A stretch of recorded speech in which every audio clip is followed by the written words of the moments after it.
Well, I haven't done a video for a few days. No reason, just I really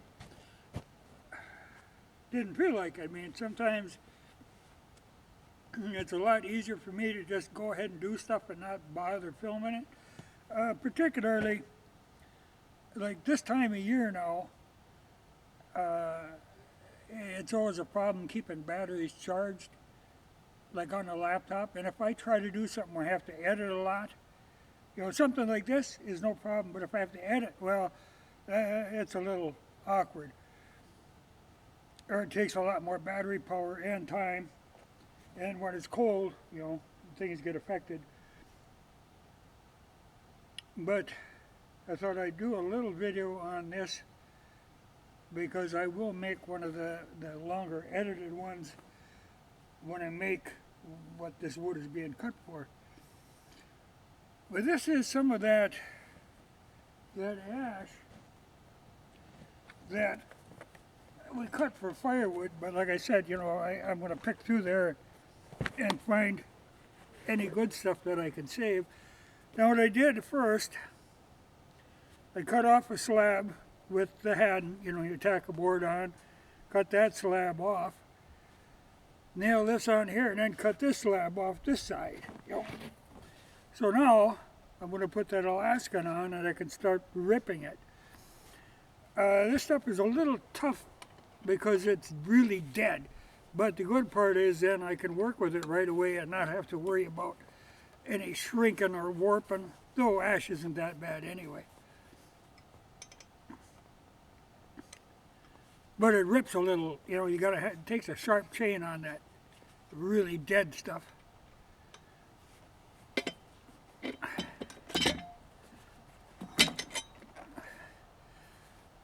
These, like the Alaskan by itself is a problem, to set up to run. You need something to get a level surface first. That's where this haddon comes in. Or, there's a lot of things made like this now. This was the original haddon that are slightly expensive. They just clamp the bar in and slide on a 2x6 or 2x4. But there's knockoff ones that are much cheaper than what the haddon one was. But now, I've got a good chunk of wood there.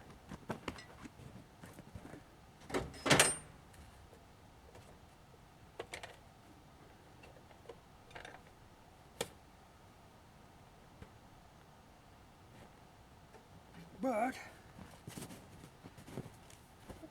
since I always like to have, a square top surface to run the Alaskan against, and then on the side I like to have a flat surface, so it just cuts a lot smoother.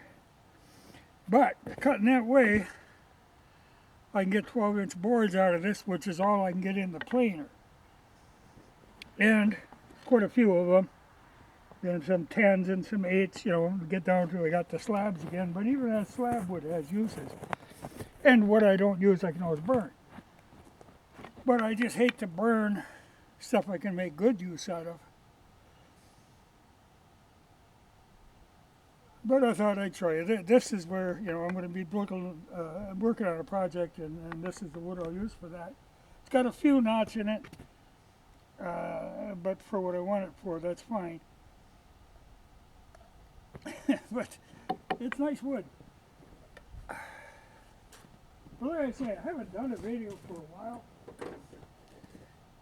and I really have kind of lost interest in YouTube, or I think YouTube has kind of lost interest in me.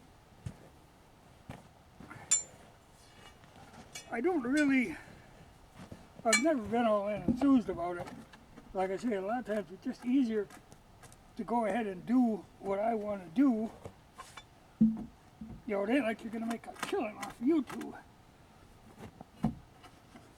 And I'd sooner not have to spend a lot of time on it.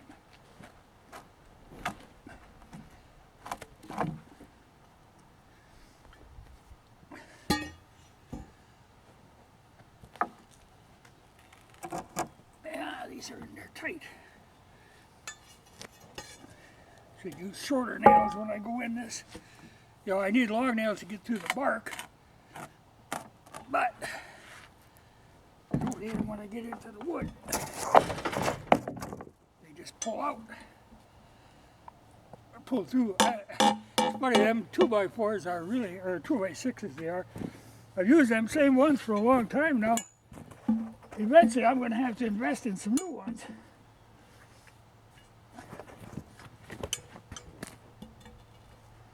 Or I've often thought about finding a good piece of channel iron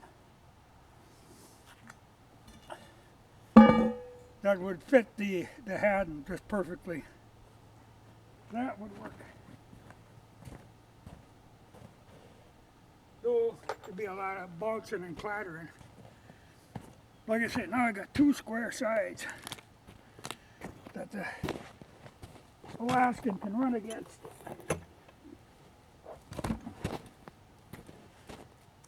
Let's see where I'm set on this thing.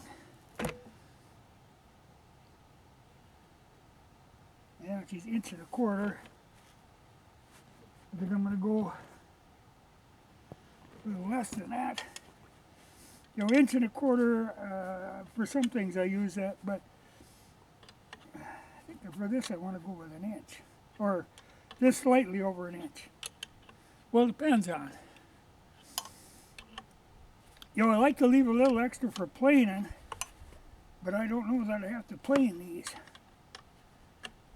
Because sometimes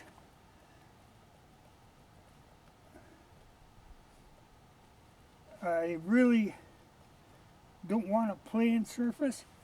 If I'm using that ochre paint, that holds on better on a rough surface. And I'll leave it just a slightly over 1 inch.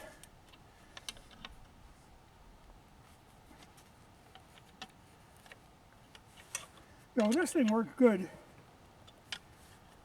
once you get a flat surface.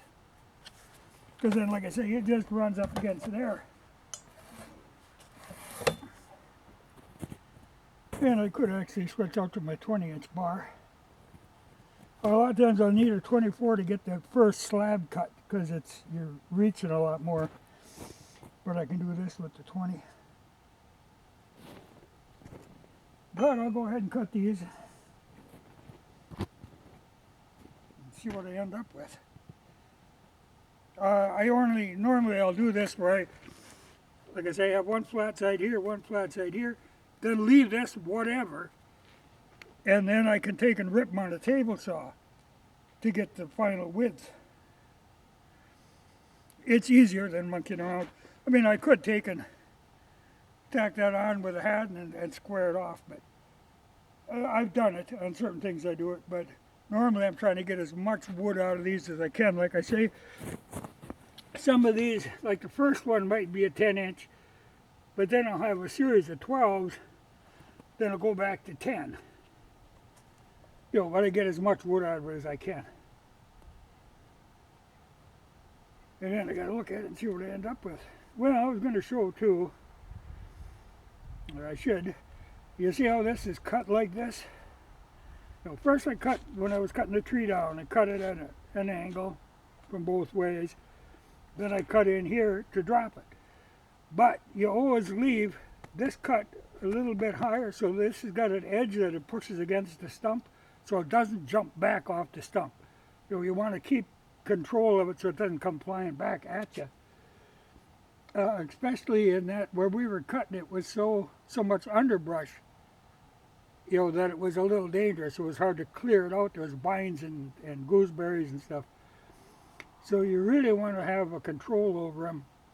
And the last thing is you need is a whole log come thundering back. So when you hinge them over, and deadwood doesn't really want to hinge. It wants to hang there and then bang, go, you know.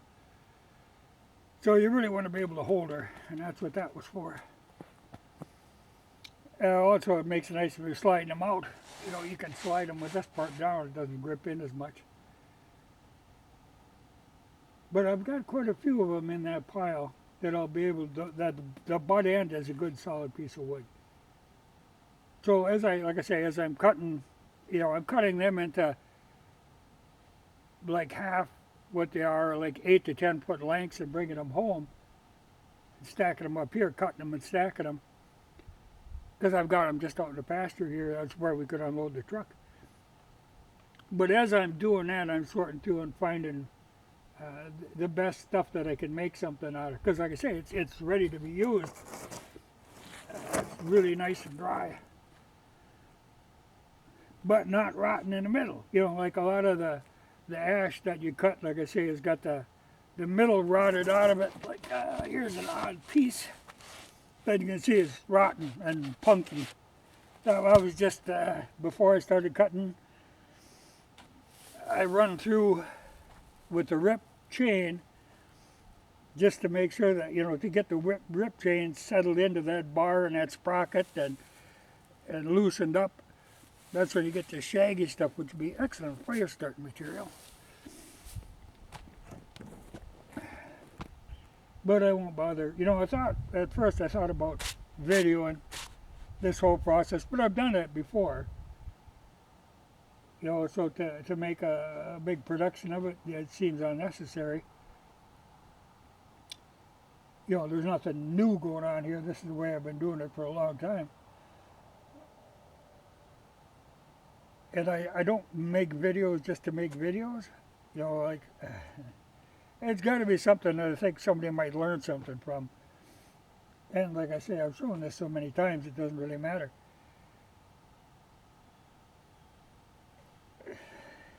You know, I'm going to keep making videos, but like I say, I've really, the direction YouTube is going, or has gone, like in the last year particularly, well, even longer before that, but it's really getting down there where there really isn't anything of any interest for me to watch.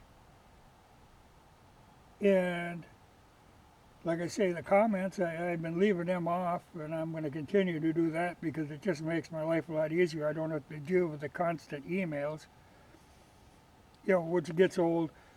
You know, there's such a small percentage of the comments that have any real relevance. You know, that you're not really going to learn anything from them. You know, so I just as soon leave them off there. It just saves. Like I say, I get, you know, 4 emails for every comment. Well, that gets old. It's been nice these last few days. I haven't had to deal with that. Though, you know, there are times when the emails are fine, you know, where somebody will ask a question that is relevant and stuff. But there is always that option. You know, I brought this up before, you know, I have that email, that log cabin balloons at Gmail, that I use for that sort of thing. If somebody really wants to comment or to contact me, that's the way to do it.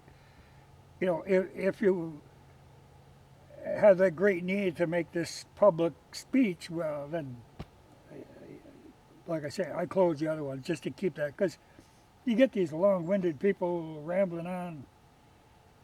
Don't need that. You know, because that really is an annoyance. I really don't know how other people put up with that. Well, I think they probably just don't read them, but just annoys me even though they're there. So, I don't know, like I say, I'll keep doing videos now and again. This project, when I get going on it, will be one that I'll take the time to do editing on. I don't like to make multi-part things, so I've got to edit things, which is not ever really that easy. It means running the generator to charge the laptop, but you know, my theory is, you know, I was going to use the other channel for doing the gun stuff, thinking, that would work. Well, then when I got a strike on this channel, I thought, well, if I put them on the other channel, I'm going to get strikes on that one, then I'll be in a bind on both of them. So I don't know. The gun stuff, you know, I still do the shooting, but there again, unless there's something new or of interest, I'm just not going to do it just for the sake of doing one. You know, it would have to be something that would be of interest. But, you know, I've got some stuff I want to do, but like I said, I don't know where I dare put that.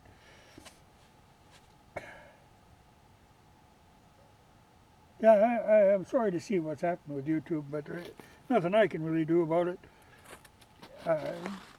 I'll continue to deal with it like I've been doing, not having comments and not having the likes and dislikes and just see where it goes. But I can't see it getting better, but I really think YouTube is just going to finally die out, or they're going to try to sell it off to somebody else or something, because my understanding is they've always lost money on it, and the way they're running it now, they're just running it into the ground. It's gotten to be almost all just kind of nonsense entertainment stuff, and it's of no interest to me. Yeah, well, I don't spend a lot of time on YouTube, which is better.